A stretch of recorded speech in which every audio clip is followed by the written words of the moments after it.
ইতিমধ্যে ত্রয়োদশ সংশোধনী নিয়ে একটা মামলা হয়। সেই মামলার রায়ও 10ই মে আমরা পেয়েছি।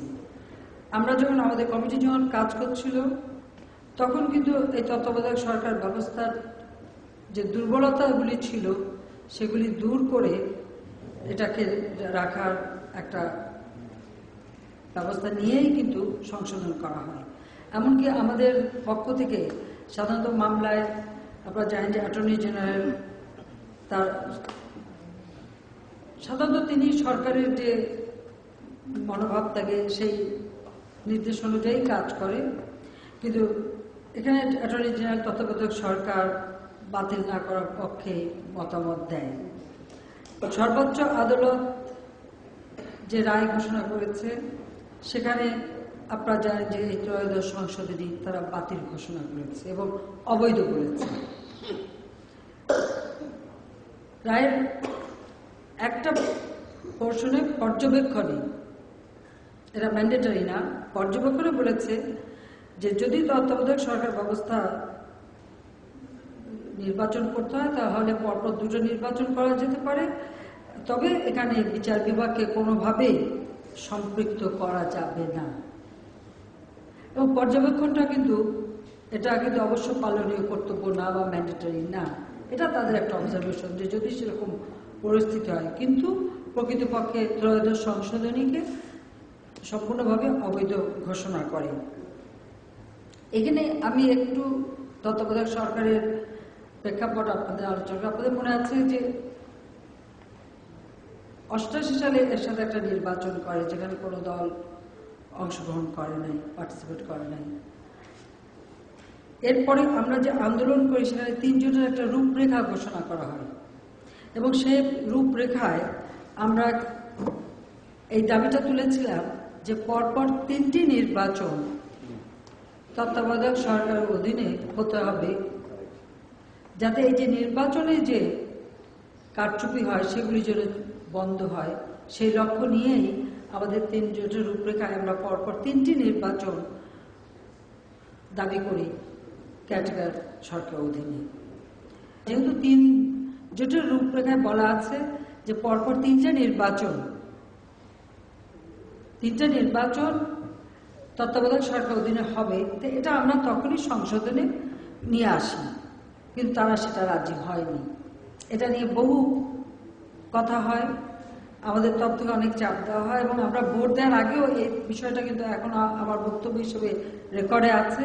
আমরা তখনও বলি যে এটা আমরা অন্তত 3টা নির্বাচনের জন্য আমরা এটা করি, কিন্তু তা বিএনপি সেটা রাজি হলো না। কিন্তু আমরা পার্লামেন্টারি সিস্টেম আনার জন্য যেহেতু উদ্গ্রীব ছিলাম, আমরা ভোট দিয়ে পরিবর্তনটা নিয়ে এসে এবং একাদশ দ্বাদশ সংশোধনীটা আসে। এরপরে আপনাদের মনে আছে যে কতগুলি নির্বাচন হলো, উপনির্বাচন, মিরপুরের উপনির্বাচন, সেখানে যেভাবে মানে ভোট কারচুপি, বোমা মারা, নানা রকম ঘটনা। তারপরে আসলো মাগুরা ইলেকশন, এবং মাগুরা ইলেকশন তো মানে একেবারে পুরো ইলেকশন পদ্ধতিটাকেই গুঁড়া করে দেয়। মাগুরা মানে এমন গুঁড়া করে দেয় যে সেটা একেবারে মানে আমার নিজেই মনে আছে যে সেখানে আমি নিজেই দেখছি কি অবস্থা সৃষ্টি হয়। মানে 1 ঘন্টার মধ্যে ভোট টোট শেষ, ঘুরে টুরে বাস রেজাল্ট দিয়ে সেটাকে, অথচ এই সিটটা কিন্তু সেই 70 সালে নির্বাচন দিয়ে 54 সালে নির্বাচন থেকে প্রতিটি নির্বাচন এটা আওয়ামী লীগের সিট। আওয়ামী লীগ কোনোদিন এই সিটে হারে না, অথচ সেবারই আওয়ামী লীগকে জোর করে হারানো হয়। এবং এই মাগুরা নির্বাচনের পরেই আমরা আমাদের তত্ত্বাবধায়ক সরকারের দাবি আরো জোরদার করি এবং আমাদের আন্দোলন শুরু করি। এই আন্দোলনটা তারা বিবেচনায় নেয় না। আপনাদের মনে আছে একটা পর্যায়ে আমরা পার্লামেন্ট থেকে পদত্যাগ করি। আমরা যখন পার্লামেন্ট থেকে সব দল পদত্যাগ করি তখন একটা পর্যায়ে 96 সালে 15 ফেব্রুয়ারি বিএনপি একটা নির্বাচন করে, যে নির্বাচনে কোনো দল কিন্তু অংশগ্রহণ করে নাই। ভোটারবিহীন একটা নির্বাচন, যে নির্বাচনে 2% ভোটও পড়ে নাই, কিন্তু সেখানে দেখানো হয় যে প্রায় 30% ভোট হয়ে গেছে এবং যথারীতি তারা তো 2/3 মেজরিটি পায়। এবং সেই নির্বাচনে আপনাদের স্মরণে আজকে না যাই না, আমি স্মরণ করে দিতে চাই খুনি রশিদ, জাতির পিতার হত্যাকারী সাজাপ্রাপ্ত, সেই খুনি রশিদকে কুমিল্লার চান্দিনা কনস্টিটুয়েন্সি থেকে তাকে নির্বাচিত করে এবং মেজর হুদা, সে আরেকজন খুনি যার ফাঁসি হয়ে গেছে আপনারা জানেন, তাকে চুয়াডাঙ্গা থেকে নির্বাচিত করে নিয়ে এসে পার্লামেন্টে বসায়। শুধু বসায় না, খুনি রশিদকে বিরোধী দলের নেতার আসনে বসায়। এতই সম্মান খুনিদের তখন আমাদের তার কাছে যে তাকে ওখানে বসায়। এবং ওই সময় ওই নির্বাচন কেউ মেনে নেয়নি। সেখানে আমরা আমাদের আন্দোলন অব্যাহত রাখি এবং একটা পর্যায়ে যে রাতের অন্ধকারে তড়িঘড়ি করে আপনারা জানেন যে ত্রয়োদশ সংশোধন এটি তখন তারা পাশ করে। সেখানে আমাদের অনেক মতামত ছিল, অনেক ছিল, সবকিছু উপেক্ষা করে এই সংশোধনীটি পাশ করে। এখানে যথেষ্ট ত্রুটি বিচ্যুতি ছিল এবং এই ব্যবস্থায় নির্বাচনকে প্রভাবিত করার সুযোগের পাশাপাশি মানে অসাংবিধানিক পথে ক্ষমতা দখল নানা ধরনের একটা সুযোগ ওখানে তারা রেখে দেয়। যাও আমরা সেই সময় আন্দোলন করি। আন্দোলনের মুখে 30শে মার্চ আপনাদের যদি মনে থাকে, তদানীন্তন প্রধানমন্ত্রী বর্তমান বিরোধী দলের নেতা তিনি কিন্তু পদত্যাগে বাধ্য হন। এটা জনতার আন্দোলনের ফসল যে ইলেকশন হয়ে যায়। বাংলাদেশের ইতিহাসে যদি দেখা যায় একটিবারই শান্তিপূর্ণভাবে ক্ষমতা হস্তান্তর হয়েছিল, সেটা হলো আওয়ামী লীগের 5 বছর সময় যখন শেষ হলো, আমরা শান্তিপূর্ণভাবে ক্ষমতাটা হস্তান্তর করে দিলাম। এমন কোনো দুরভিসন্ধি আমাদের ছিল না যে একটা কিছু করে আবার ক্ষমতায় থাকা অথবা নির্বাচনকে প্রভাবিত করা, বা আমরা কিন্তু কিছুই করিনি। শান্তিপূর্ণভাবে আমরা ক্ষমতাটা হস্তান্তর করে দিই। কিন্তু সেখানে আমরা কি দেখলাম, মানে তত্ত্বাবধায়ক সরকার কিভাবে মানে দলীয় সরকারে পরিণত হতে পারে আর কিভাবে নির্বাচন প্রভাবিত করতে পারে। 96 সালে তো সামরিক কূ ঠেকালাম, আর 2001 সালে হয়ে গেল বেসামরিক কূ। আমরা ক্ষমতা হস্তান্তর করে আসলাম। সন্ধ্যার সময় শপথ হলো, শপথ অনুষ্ঠানের আধা ঘন্টার মধ্যে মানে আমরা ঘরেও ফিরতে পারি নাই, তখনই কিন্তু আমাদের লতিফুর রহমান সাহেব তত্ত্বাবধায়ক সরকারের প্রধান উপদেষ্টা শপথ নেওয়ার সাথে সাথেই আপনার মনে আছে যে কিভাবে বিএনপি জামাতকে জিতাবে তারই একটা নীল নকশা অনুযায়ী, এবং সব থেকে বড় কথা যে প্রশাসনের উপরে প্রথম আঘাত, এবং 13 জন, তখনও কিন্তু 10 জন উপদেষ্টা নিয়োগ হয় নাই। আর উপদেষ্টা নিয়োগ ছাড়া কিন্তু উপদেষ্টা পরিষদ গঠন হয় না, অর্থাৎ পূর্ণাঙ্গ সরকার গঠন হয় না। পূর্ণাঙ্গ সরকার গঠন হওয়ার আগে কিন্তু তিনি কোনো পদক্ষেপ নিতে পারেন না। কিন্তু তিনি শপথ নেওয়ার মধ্যেই আধা ঘন্টার মধ্যেই 13 জন সচিব, তাদের চাকরি নেই। শুধু সচিব বলে না, প্রশাসনে ব্যাপক রদ বদল তিনি করে ফেলে দিলেন, যেটা সম্পূর্ণ মানে আমি বলি অনিয়মিতভাবে হয়েছে, যেটা কোনো মানে তার সাংবিধানিক যে দায়িত্ব, সে দায়িত্ব মোতাবেক কিন্তু তিনি করেন নাই। কাজে সেখানে একটা দেখা গেল একটা বেসরকারি কুয়ার সাথে সাথে সারা বাংলাদেশে আমাদের নেতা কর্মীদের উপর অকথ্য অত্যাচার, নির্যাতন, হত্যা, খুন, বাড়িঘরের লুটপাট, এমন অবস্থার সৃষ্টি হলো। এবং অবাক লাগলো যে সেই সময় সরকার এ ব্যাপারে এটাকে থামানো বা এটাকে বিরত করা, সে ধরনের কোনো ব্যবস্থা তারা হাতে নেয় নাই, বরং উল্টা আরো আমাদের নেতা কর্মীর উপর মিথ্যা মামলা দিয়ে এলাকা ছাড়া এই অবস্থা সৃষ্টি করলো। ওই অবস্থার মধ্যে শুধুমাত্র মানে গণতন্ত্রের স্বার্থে আমরা কিন্তু তারপরেও আমাদের তখন অনেকে বলেছিল যে এই অবস্থা আপনারা নির্বাচন করেন না, নির্বাচনের রেজাল্ট তো বোঝাই যাচ্ছে। কিন্তু আমরা জানি যে আমরা যদি বলি নির্বাচন করব না, তাহলে ওই দুর্বল অবস্থায় যেহেতু কোনো রাজনৈতিক শক্তি ক্ষমতায় নাই, তাহলে আবার ওই 96-এর মতো ওরকম কোনো ঘটনার পুনরাবৃত্তি ঘটে কিনা, সেই অবস্থা বিবেচনা করে যে যেটাই হোক আসুক আমরা নির্বাচনটা করলাম। এবং যার রেজাল্ট তো আগের থেকেই নির্দিষ্ট সাজানো ছিল, এবং সেটা তো অনেকে আগাম বলেও দিয়েছিল। কাজে সেই একটা অবস্থার মধ্যে দিয়ে আমরা আসলাম। তারপর আসলো 2006 সাল, বিএনপির 5 বছর।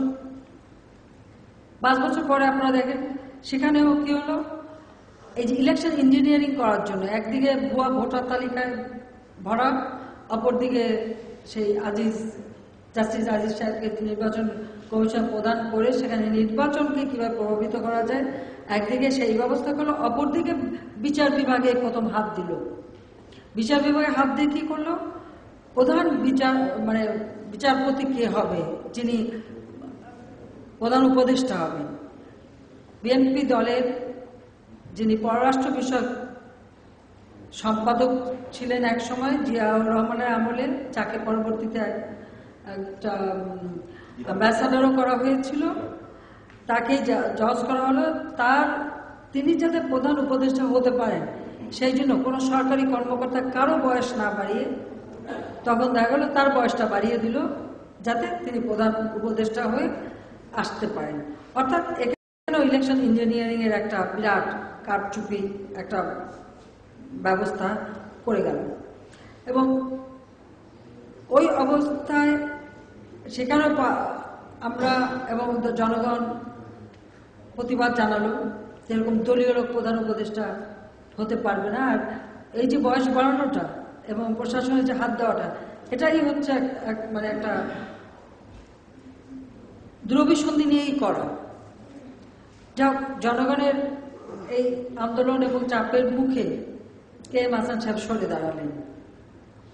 সরে দাঁড়ানোর পরে যেটা হলো যে এই যে 58 অনুচ্ছেদ সংশোধন করে যে তত্ত্বাবধায়ক সরকার বিএনপি করেছিল, তাদেরই করা যে সংশোধনী, তারা সেটাও মানল না। অর্থাৎ 58 গয়ের যে একটার পর একটা যে ধাপগুলি ছিল, যে একটা না হলে আরেকটা, আরেকটা না হলে আরেকটা, আরেকটা না হলে, সে কোনোটাই না মেনে তখন ইয়াজউদ্দিন সাহেব যিনি রাষ্ট্রপতি, তাকেই আবার প্রধান উপদেষ্টা মানে একই অঙ্গে অনেক রূপ দিয়ে তাকে বসিয়ে দেওয়া হলো। তিনি রাষ্ট্রপতি, তিনি প্রধান উপদেষ্টা। এবং যে উপদেষ্টা পরিষদ হলো, উনি মিটিংও করেন না, উপদেষ্টা পরিষদ কাজ করতে পারে না। এবং তখন যে একটা অচল অবস্থা নিশ্চয়ই আপনাদের মনে আছে, সেই অবস্থার মধ্যে দেখা গেল নির্বাচনের শিডিউল ডিক্লেয়ার করা হলো। আমরা নির্বাচনে নমিনেশন সাবমিট করে সবাই মিলে উল্টো করে ফেললাম, কারণ আমরা দেখলাম যে যত নির্বাচন হচ্ছে না, এটা প্রহসন হচ্ছে। এবং সেখানে 22 জনকে বিনা প্রতিদ্বন্দ্বিতায় নির্বাচিত ঘোষণাই করে দিল। ইতিমধ্যে উপদেষ্টা পরিষদের অনেকে আবার পদত্যাগ করলেন। উপদেষ্টা পরিষদের 6 জন প্রথমে পদত্যাগ, এরপরে আবার কয়েকজন উপদেষ্টা, আরেকটা উপদেষ্টা পরিষদ হলো, সে উপদেষ্টা পরিষদে পদত্যাগ করলো। এই ধরনের অবস্থার মধ্য দিয়েই আপনাদের মনে আছে যে ইয়াজউদ্দিন সাহেব, সারা জাতি তাকে আর প্রধান উপদেষ্টা হিসেবে দেখতে চায় না এবং এই নির্বাচন কেউ মানে না। এই আন্দোলনের মুখে ইয়াজউদ্দিন সাহেব পদত্যাগ করলেন প্রধান উপদেষ্টার পদ থেকে এবং এমার্জেন্সি ডিক্লেয়ার করলেন। সেই সময় ফখরুদ্দিন সাহেবকে প্রধান উপদেষ্টা করা হলো। বরং বলবো যে এই তত্ত্বাবধায়ক সরকার থাকার কারণেই তখন 111-এর সৃষ্টি হলো। রাজনৈতিক শক্তি থাকলে 111 সৃষ্টি হতে পারত না। এবং ইয়াজউদ্দিন সাহেব, তিনি বিএনপির লোক, তিনি বিএনপির একজন ইন্টেলেকচুয়াল। জেনারেল মঈন, যাকে বিএনপি 9 জন জেনারেলকে ডিঙিয়ে, উনি 9 জন মেজর জেনারেল 9 জনের নিচে, তো 9 জনকে ডিঙিয়ে তাকে সেনাপ্রধান করেছিল। কাজে সেও বিএনপির হাতে তৈরি।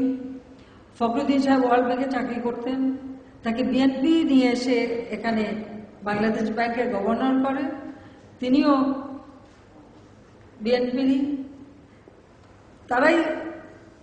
তাদেরই সব আপনজন, তারাই আসলো ক্ষমতায়।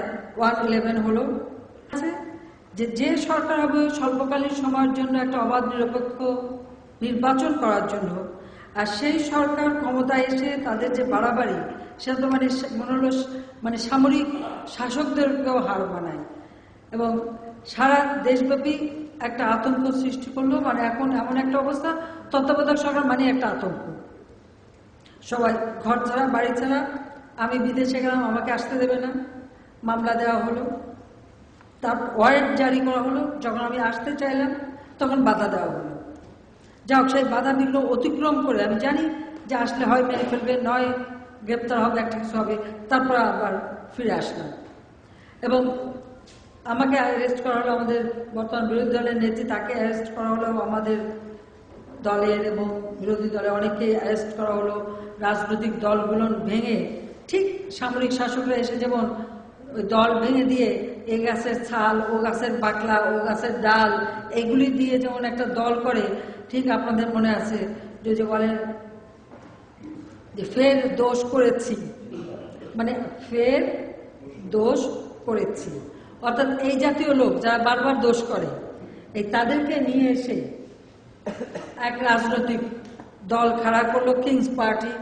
এবং আমরা আমাদের রাজনৈতিক দলের যত নেতৃবৃন্দ সবাই খারাপ, সবাই দুর্নীতিবাজ, সবাইকে এক ঢালাওভাবে আমাদের উপর দোষারোপ করা, একের পর এক মামলা যাদের না দিয়েছে তাদের উপরে চাপ দেওয়া, নানা ধরনের খেলা তারা শুরু করলো। আর এই যে এরকম বাপ খাদানো মায় তাড়ানো, তাদেরকে নিয়ে এসে দল করে তাদেরকে দিয়ে একেবারে রাজনীতিকে নাকি ধুয়ে মুছে একেবারে পরিষ্কার পরিচ্ছন্ন করে ফেলার উদ্যোগ তারা নিল। এবং ঢাকা বিশ্ববিদ্যালয়ের শিক্ষকদের গ্রেপ্তার করলো, ছাত্রদের গ্রেপ্তার করলো, হাজার হাজার মামলা দিল, ছাত্রদের উপরে হামলা হলো। রাজশাহী বিশ্ববিদ্যালয়ের শিক্ষকদের গ্রেপ্তার, ঢাকা বিশ্ববিদ্যালয়ের 4 জন শিক্ষককে গ্রেপ্তার করলো, রাজশাহী বিশ্ববিদ্যালয়ের 6 জন শিক্ষককে গ্রেপ্তার করলো। এবং তাদের উপরে নানা রকম, সব থেকে এ হলো যে দেশের যে ব্যবসায়ীরাও পালায় বেড়াতে শুরু করলো, আর যাকেই পারলো ধরলো। সেখানেও চাঁদাবাজির চরম, এক ব্যবসায়ী ধরে ধরে তাদের কাছ থেকে টাকা আদায়, তাদের টাকা এখনো জমা, অনেকেই দাবি করছে, কিন্তু সেটা কিছু টাকা ট্রেজারিতে চলে গেছে, সেটা দেওয়া উপায় নেই। আর বাকি টাকা যে কোথায় নিয়ে গেল, কে নিয়ে গেল, সেই টাকার আর হদিস কিন্তু নাই। এই যে ব্যবসায়ীদের ধরে ধরে জোর করে যে টাকা আদায় করা হয়েছিল, আর না করলেই তাদের বিরুদ্ধে নানা ধরনের শাস্তি, ব্যবসা, অনেকে দেশ ছেড়ে ভাগলো, এরকম একটা আতঙ্ক দেখা গেল। যে ব্যবসায়ীদের মধ্যে আতঙ্ক, সিভিল প্রশাসনের মধ্যে আতঙ্ক, মিডিয়ার উপরে সেন্সরশিপ, এবং সেখানেও একটা আতঙ্ক, এবং সাংবাদিকদের উপরে হুমকি, এমনকি সেনাবাহিনী ডিপ্লয় করা হলো। কোনো যুদ্ধ নাই, কিছু নাই, 2টা বছর পর্যন্ত সেনাবাহিনী বাংলাদেশের বিভিন্ন জায়গায় তাদেরকে ক্যাম্পে থাকতে বাধ্য করা হলো। সাধারণত সেনাবাহিনী শীতকালীন মহড়া দেয়, সেই শীতকালীন মহড়াও কিন্তু বন্ধ হয়ে গেল, এবং সেনাবাহিনীকে ওইভাবেই ব্যবহার করা হলো সারা দেশব্যাপী। একটা যুদ্ধ হয় তখন সেনা মোতায়েন হয়, কোনো কিছু ছাড়া জনগণের বিরুদ্ধেই সেনা মোতায়েন করে তারা দেশ চালিয়ে রাজনীতিবিদদের গালি দিয়ে অনেক বড় বড় কথা বলতে শুরু করলো। এবং এই যে সেনাবাহিনী ডিপ্লয় করা ছিল, তাদের যেটা নিয়মিত ছুটি, তাদের পরিবারের সঙ্গে যেটু তাদের সাক্ষাৎ, তাদেরকে যে বাড়ি যাওয়ার সুযোগ, সেই সুযোগগুলি পর্যন্ত তাদের ছিল না। এবং মহড়া টহড়া তো সব বাদই হয়ে গেল, অর্থাৎ সেখানেও একটা পুরো ডিসিপ্লিন ভঙ্গ করা হলো। অর্থাৎ ইয়াজউদ্দিন সাহেবকে প্রধান করে যে কেয়ারটেকার গভর্নমেন্ট, তত্ত্বাবধায়ক সরকার বিএনপি তৈরি করে যে বিষবৃক্ষ রচনা করেছিল, তার খেসারত জাতিকে দিতে হয়েছে, এবং জাতির একটা তিক্ত অভিজ্ঞতা সেখানে রয়েছে। এবং সেখানে একটা জিনিস লক্ষ্য করবেন, জামাতের কাউকে কিন্তু কোনো হ্যারাস করাও হয়নি, ধরাও হয়নি, জামাতের কোনো নেতা কিন্তু গ্রেপ্তার হয়নি। এটাও সকলের বোধহয় নজরে রাখা দরকার বলে আমি মনে করি। আমি কথাগুলো এই জন্য বললাম যে এই যে ঘটনাগুলি ঘটে গেছে, এবং সেই সময় যেভাবে রাজনৈতিক নেতাদের উপরে আক্রমণ, অত্যাচার, গ্রেপ্তার, আজকে বিএনপি হরতাল ডেকেছে, তত্ত্বাবধায়ক সরকার বাতিল করেছে সুপ্রিম কোর্ট।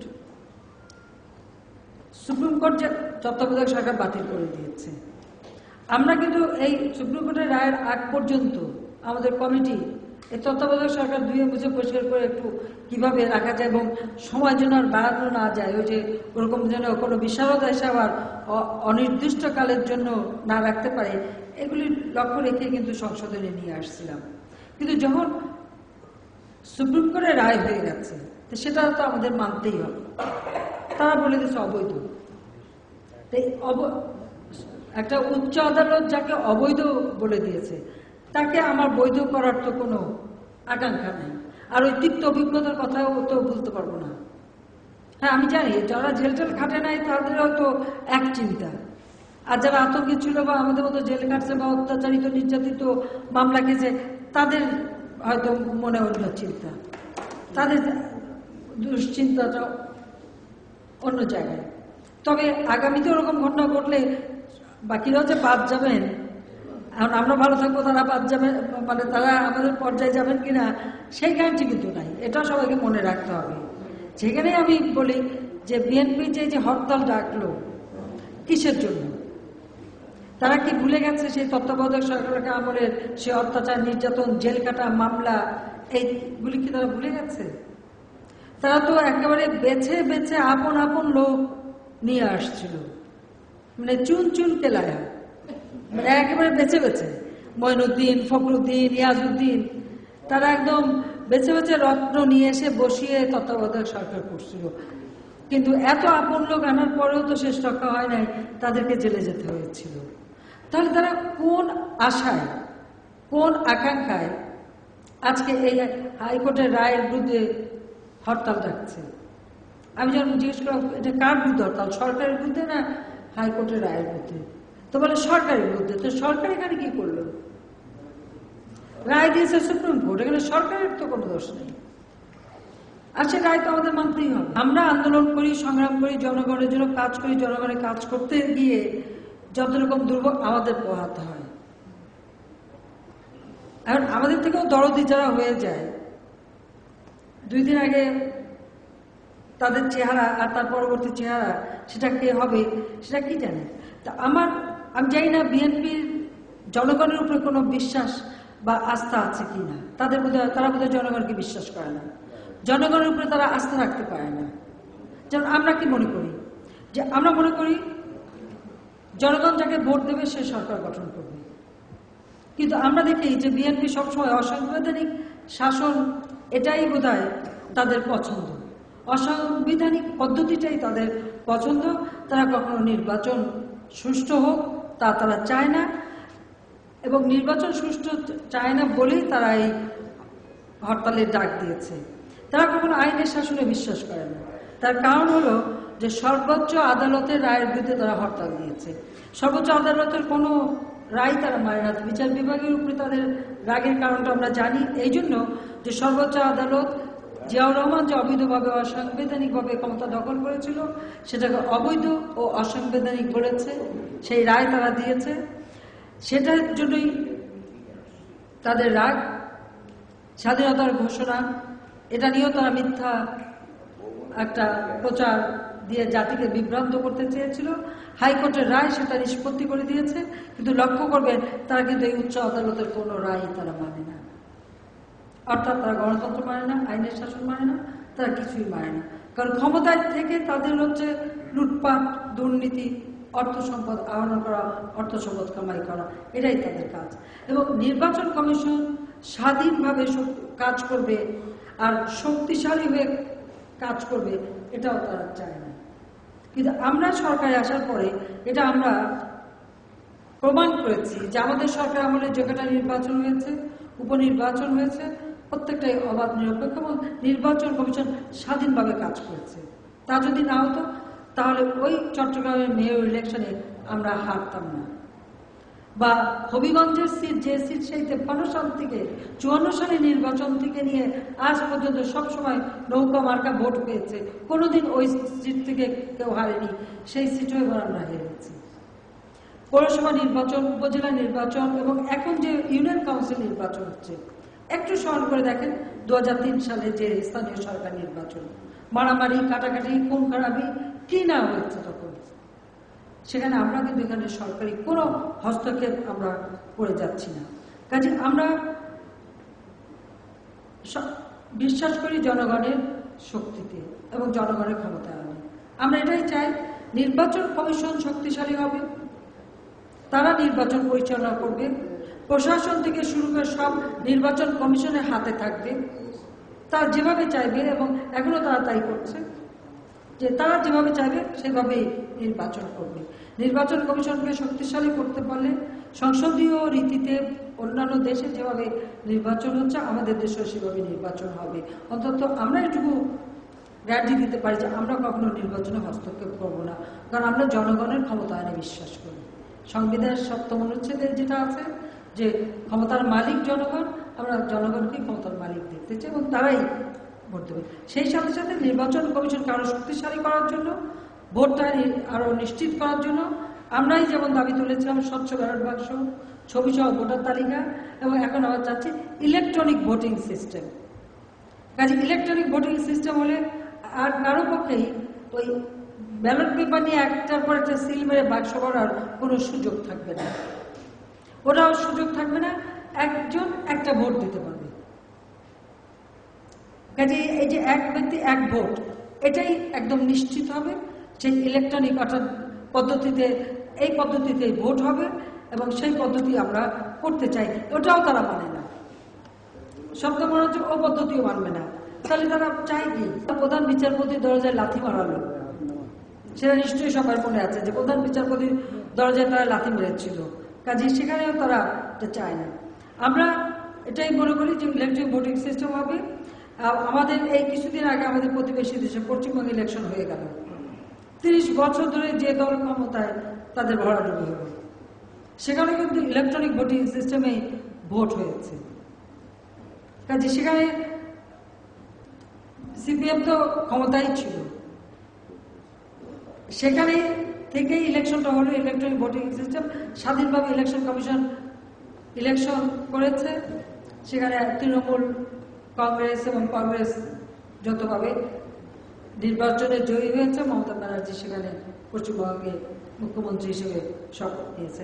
আমরা মনে করি আমাদের আর একজন স্বজাতি আসলো আর কি, মানে মহিলা আর একজন আসলো। এই মহিলা আর একজন আসলো দেখে আমরা আর একটু খুশি, তাকে আমরা অভিনন্দন জানাই যে আমাদের পাশের দেশে একজন মহিলা। মহিলা সংখ্যা পৃথিবীতে যত বাড়বে তত আমরা খুশি হব। কাজে আমরা মনে করি যে সেখানে তিনি এসছেন। কাজে আমার প্রশ্ন হচ্ছে যে যদি বিএনপি সত্যিকারভাবে গণতন্ত্রে বিশ্বাস করে, তাহলে নির্বাচন কমিশন শক্তিশালী হোক, এটা তারা চাইবে না কেন? বরং গণতন্ত্রের স্বার্থেই তাদের এটা মেনে নেওয়া উচিত। আর ওই যে আপন পছন্দের লোক বসিয়েও যে শেষ রক্ষা হয় না 1/11-এ, এ কথাটাও তাদের স্মরণ করা উচিত। কাজে কার স্বার্থে তারা আন্দোলন করে সেটা আমি বুঝি না। আমরা কিন্তু তাদেরকে বলেছি যে আপনারা আসেন সংসদে, যদি কোনো ফর্মুলা থাকে আপনারা বলেন, আমরা বিবেচনা করব। আমরা তো এইসব ব্যাপারে রিজিড না, আমরা তো বারবার তাদেরকে আহ্বান করছি। ওনারা আসবেনও না, ওনারা কোন ভরসায় কার আশায় কথা বলবে? আর যিনি সবচেয়ে বেশি কথা বলছেন এই ডিগবাজি খাওয়া লোকরা, আসলে এরা গণতন্ত্রে বিশ্বাস করে না, গণতান্ত্রিক বিধি ব্যবস্থায় তারা বিশ্বাস করে না। মানুষ শান্তিতে থাকলে তাদের মনে অশান্তি হয়, মানুষের শান্তিও তারা চায় না। কাজে মানুষের মাঝে একটা আতঙ্ক, মানুষের মাঝে একটা সৃষ্টি করা, এটাই তারা করে যাচ্ছে। যে আমরা এটাই বলবো তাদেরকে যে তাদের কিছু বলার থাকলে তারা আসুক পার্লামেন্টে, বলুক। আর আমরা চাই এদেশে গণতন্ত্রটা সুসংহত হোক, সাংবিধানিক প্রক্রিয়াটা অব্যাহত থাক। সাংবিধানিক প্রক্রিয়ার মধ্য দিয়ে দেশ এগিয়ে যাক, নির্বাচন কমিশন শক্তিশালী হবে এবং অবাধ, সুষ্ঠু, নিরপেক্ষ নির্বাচন যাতে হয়। এই আধুনিক প্রযুক্তির যুগে আমরা সেই প্রযুক্তি ব্যবহার করে একেবারে নির্বাচন অবাধ, নিরপেক্ষ নিশ্চিত করা হবে। আমরা সেটাই চাই। কাজে আমি এটুকুই আজকে বলতে চাই যে এইভাবে আমি আবারও বলবো বিএনপিকে যে 1/11 আপন লোক বসিয়েও রেহাই পায় নাই। কাজে তারা কার ইশারায়, কিসের ইশারায় তারা এই আন্দোলনের হুমকি দিচ্ছে, আর হরতাল রাখছে, আর হরতাল দেখেই যে একেবারে সব উল্টে দেবে সেটা না, বরং কি করবে, মানুষের কিছু ক্ষতি করবে, কিছু গাড়ি ঘোড়া পোড়াবে, কিছু মানুষ পোড়াবে, মানুষ মারবে, এটাই তারা করবে। তবে মানুষের বাসে আগুন দেবে, গাড়িতে আগুন দেবে, এটা সে ফারুকরে গাড়ির থেকে নামিয়ে পেট্রোল ঢেলে ফারুকরে হত্যা করবে, এই মানুষ হত্যা তারা করবে। এইটুকুই তারা করতে পারবে, এর বেশি আর কিছু করতে পারবে না। কাজে আমি বলবো যে মানুষের এই ক্ষতি না করে, মানুষ হত্যা না করে, এই হত্যাযজ্ঞ না চালিয়ে পার্লামেন্টে এসে তাদের কোনো ফর্মুলা থাকলে সেটা তারা বলবে, নইলে আমাদের যেটা করণীয় আমরা করব, উচ্চ আদালতের রায় অনুযায়ী আমাদের যেটা আমরা করে যাব। সবাইকে